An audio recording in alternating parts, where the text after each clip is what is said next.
Hai, masih bersama saya, Mr. Z bicara.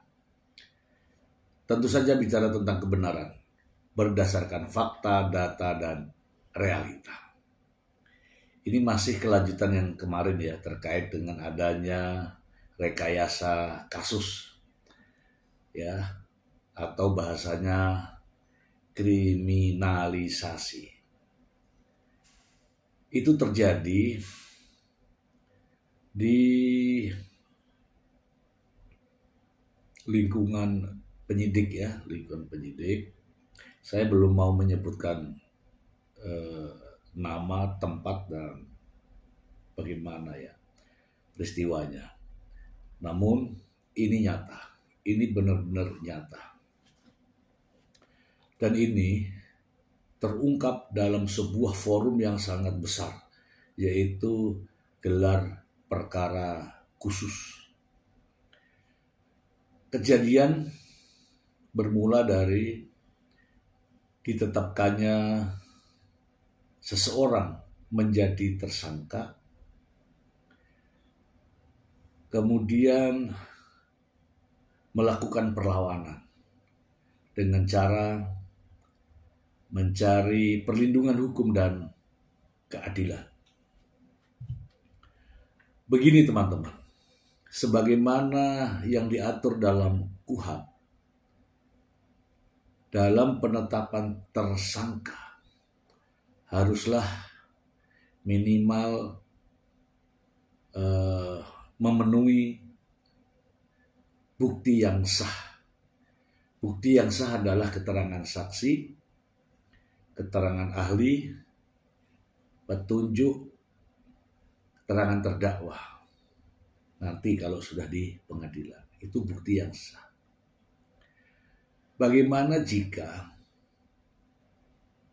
peristiwanya itu tidak ada, kejadiannya itu tidak ada, kemudian direkayasa menjadi seolah-olah itu ada. Inilah yang dinamakan dengan kriminalisasi. Teman-teman, sebelum menentukan apakah peristiwa pidana ini ada atau tidak, maka seharusnya mengkonstruksikan terlebih dahulu peristiwanya seperti apa. Bukan langsung menentukan persangkaannya seperti apa.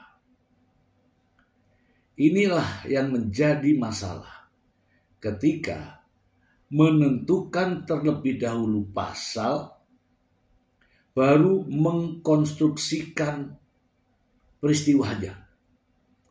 Akhirnya rekayasa. Kalau yang dilakukan adalah mengkonstruksikan peristiwanya seperti apa, barulah kemudian menentukan langkah-langkah hukumnya, itu yang benar. Inilah yang menjadi poin penting di sini. Ketika pasal ini sudah diterapkan, baru kemudian mengkonstruksikan peristiwanya. Nah, ini peristiwa nyata, jadi penyidik sepertinya telah mempersiapkan pasal ini kepada orang itu. Pasalnya harus ini, barulah dia mencari konstruksi peristiwanya. Sehingga muncul saksi-saksi yang direkayasa. Bukan main teman-teman, ini saksinya lebih dari 20. Dan saya yakin dalam berita acara pemeriksaan juga tidak jauh berbeda. Mungkin mengkondisikan tempatnya saja. Karena apa? Karena bisa saja dalam sehari, ya, bisa saja dalam sehari 20 saksi itu dibuat bersamaan. Karenanya copy paste. seolah-olah semua menyatakan bahwa peristiwa itu ada. Namun rupanya ketika gelar perkara kemarin terungkap bahwa kesaksian ini juga direkayasa. Ya, seperti yang saya jelaskan di tayangan sebelumnya, bahwa ada salah satu saksi yang katanya dia paling tahu. Begitu dijadikan saksi, kemudian menguraikan peristiwanya. Tanyalah, apakah Anda melihat secara langsung? Ya, saya melihat secara langsung. Bagaimana Anda melihatnya? Saya dari pintu belakang. Kebetulan pintunya terbuka. Dari jarak berapa meter? Yang jelas saya melihat secara langsung. Kalau melihat secara langsung itu pandangannya lurus, ketemunya itu tembok.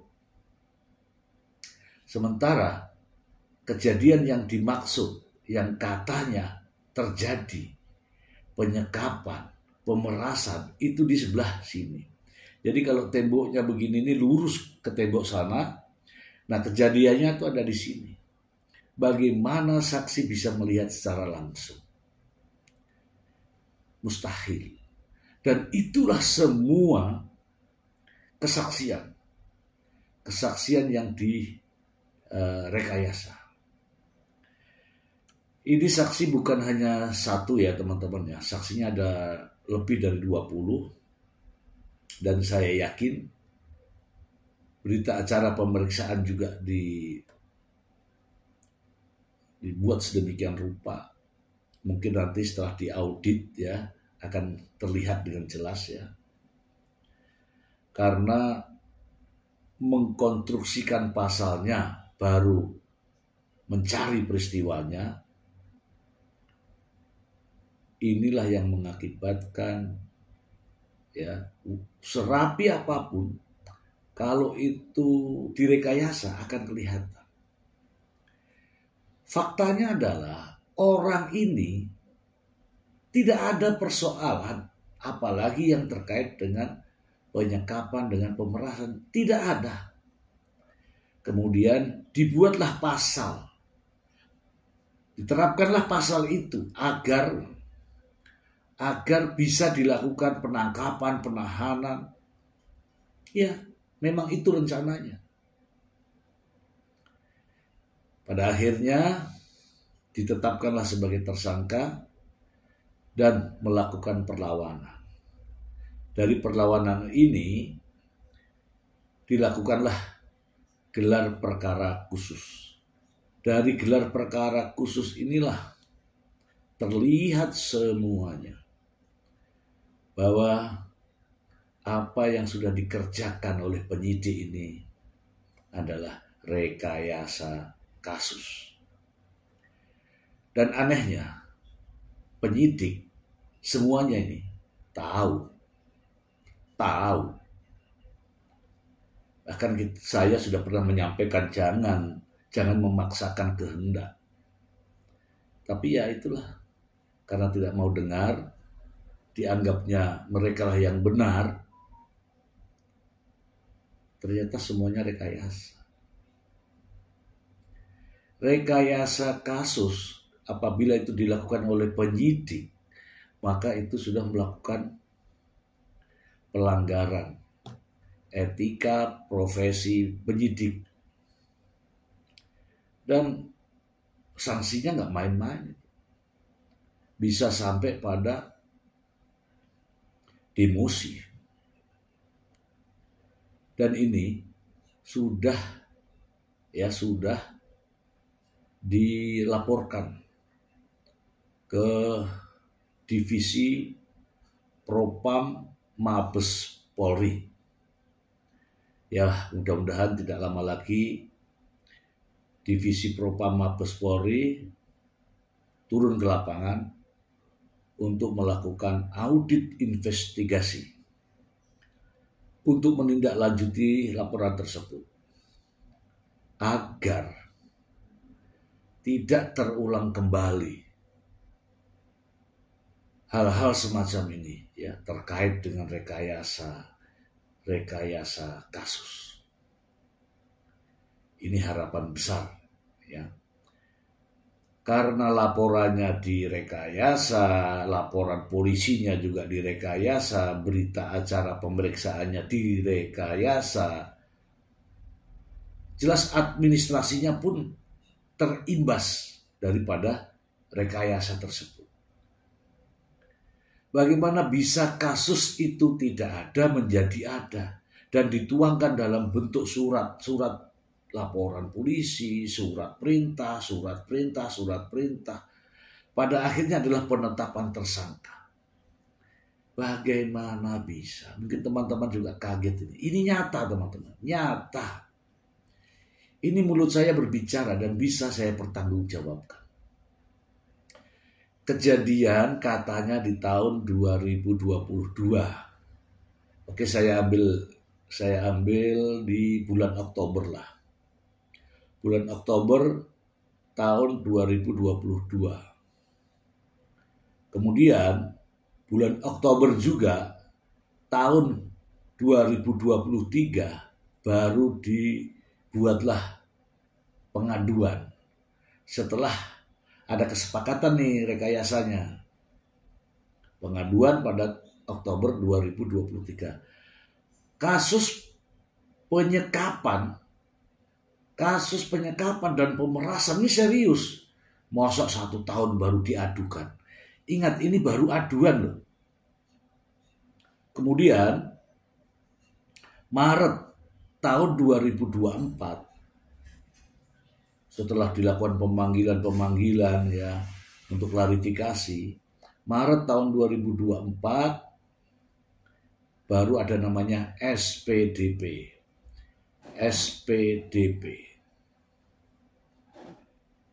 Surat pemberitahuan dimulainya penyidikan. Kemudian pada bulan Februari tahun 2025, orang yang tidak melakukan apa-apa ini dianggapnya sebagai pelaku, kemudian ditetapkan sebagai tersangka. Nah, setelah dilakukan pendalaman terkait dengan pasal yang diterapkan, terkait dengan saksi-saksi yang diajukan, terkait dengan pelaporan yang dibuat, nampaknya laporan ini bernuansa rekayasa. Dan tindak lanjut berikutnya, surat ya dari Propam Mabes Polri sudah ada. Kita akan menunggu terus perkembangannya. Dan saya tidak rela kalau institusi kepolisian dirusak gara-gara oknum yang melakukan rekayasa semacam ini. Ini sangat mengotori institusi kepolisian. Semoga bermanfaat. Kita tunggu episode berikutnya. Terima kasih.